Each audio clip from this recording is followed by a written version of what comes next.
at the end of the regular season. Anybody alarmed by that? I know Wiggy's not. I have no faith in this Bruins team whatsoever. I think Montgomery might be coaching his last series. Curtis, why do you say that? I just find him to be so going where the wind blows. I don't see him as I think he's tried this year to be more like Cassidy after the conclusion of last season in the first round, after the best season in the history of the franchise. And from Don Sweeney on down, where you're trying to get rid of Linus at the deadline to add in other parts of your roster, we're now a week away, not even days away from the start of the playoffs. Do we have any idea what they're doing in net? Who's starting game one? Who's starting game two? No. Is that, I mean, if this is Major League Baseball, different, obviously. However, if you don't know who your ace is at the start of a series, you're probably not going to win it. And I don't know. Do you have any doubt now that Swayman lost that game yesterday that he may not be the right pick? I mean, I have no idea. I would go with Swayman because he's the long-term answer, but you could get me to argue, if you could make a good argument, Courtney or anybody else, that if Linus starts and you go on a deep run, then that value in a trade for him would be dramatically higher than trading him after sitting on the bench. So I understand both. I'm by no means a hockey expert, despite what Dale says. Yeah, that loss last night's not going to be the decision maker on whether Swayman starts or not. But he's had a few bad losses recently. But like last night wasn't a bad loss. He allowed one goal. The Bruins just couldn't score. Like that's all on the offensive skaters. Well, they and that's the score. bigger. Isn't that in your mind, Shime, the bigger issue going into this? 1,000%. Is the lack of production when it comes to goal scoring. It is and it's, I don't know.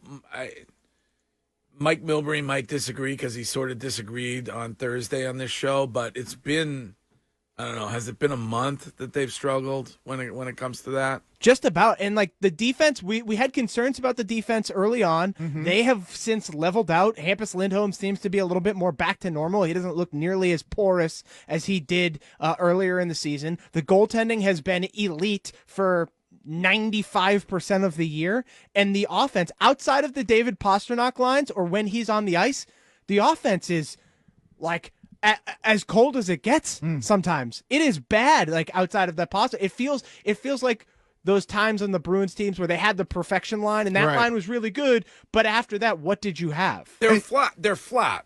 Like, and this doesn't bother Wiggy when it comes to the Celtics at all. No. In the regular season, because he says, well, Celtics, they know they're the one seed and they got home court. Because so we haven't had questions all year long with the Celtics. We've had questions all year long with the Bruins.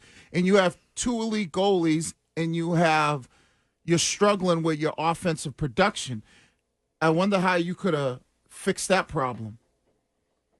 Maybe trade one of those goalies, Linus, that we all thought, for some type of offensive. Well, Wiggy, you couldn't trade him theoretically because he had the choice of where he was going to go. Well, trade him someplace where he'd want to go. Yeah, you know, but maybe where he wanted to go wouldn't take him. Well, I get clearly it. They tried, Wiggy. No, I get it, but I just think now that you're looking at it, okay, so if here is your offensive production, then you're gonna have to ride the goalie or the goalies. Okay, but is it surprising in hindsight that your production is the issue when you lose Bergeron and Krejci? Like, I mean, and you were unable to really replace that from a goal scoring perspective. I would be under the impression, even if Bergeron and Krejci were on this team, the offense would still be struggling. Like, I don't think that those two guys would necessarily be the difference in this offense. They need another legitimate scorer. Like outside of David somebody outside of David Pastrnak, who when you step on the ice, every single time is a threat to score. They just don't have that. Isn't that Marchand? You'd think, but he has not been like that. I know he's struggled, but I love the way the guy plays. I love he is aggressive but he struggled. I mean, it took him 10 games. Right. He was hanging there 10 games trying to get to 400. I mean, it's been a struggle for him. Like Coyle has stepped in and given you 75, 80% of what Patrice Bergeron gave you. Mm-hmm. So that to me was never the issue. It's simply the offense. They just can't score.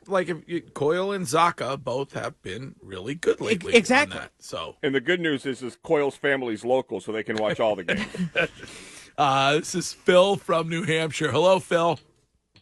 Good morning. What's up? Coyle and Zacha have outscored Bergeron and Krejci from last year. Jim Montgomery has gotten more out of these players than anyone could have possibly imagined. This is an incomplete roster. This roster is flawed, and this man has gotten this team to play above and beyond any expectation, even the most optimistic. Calling for his head is kind of I'm set back by that. I believe we were doing this show at the Beachcomber 2 years ago, and the Bruins had led the NHL in points for a 6-year stretch or so, and Bruce Cassidy got fired because they were not advancing to the place they should be in the postseason. If in consecutive years after Cassidy leaves, you get axed in the first round as the favorite, last year as the massive favorite, then there is absolutely a chance that happens. Don't take my word. Take Razor, who was telling me the other day off the air that they have to start one goalie, and if they don't get out of the first round, Monty's job's definitely in jeopardy. Razor said that. Yes. I believe Cassidy got fired because the whole locker room turned on him. That was really a little bit more important than whatever underachieving may have happened. I really, truly believe if we did our rotation last year, instead of playing Linus, who was kind of hurt and shouldn't have been playing, and we stuck to what was working, we would have been better off. And we looked a lot different once Coyle was moved off that top line and Bergeron was put back in, and our team got instantly slower.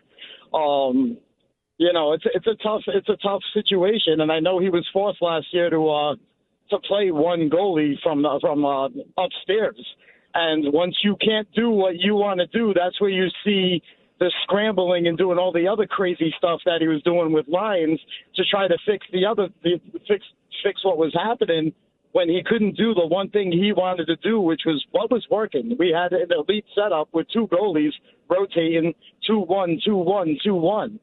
So I don't know if the single goalie thing is antiquated or what, but it's been working for us to rotate. And why are we going to deviate from what's been working? Let me have ask Razor. I'm not the hockey guy. I like Phil. Let me have men's league hero Jermaine Wiggins weigh in on this. Well, if he was forced to do it last year from upstairs, what would make them change? You were up 3-1 in the series going with one goalie.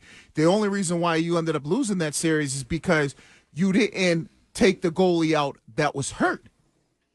If Linus never gets hurt, do you think they pull him? They should have. No, if he doesn't get hurt. Yeah, I still think they should have rotated. But you're up 3-1 in the series.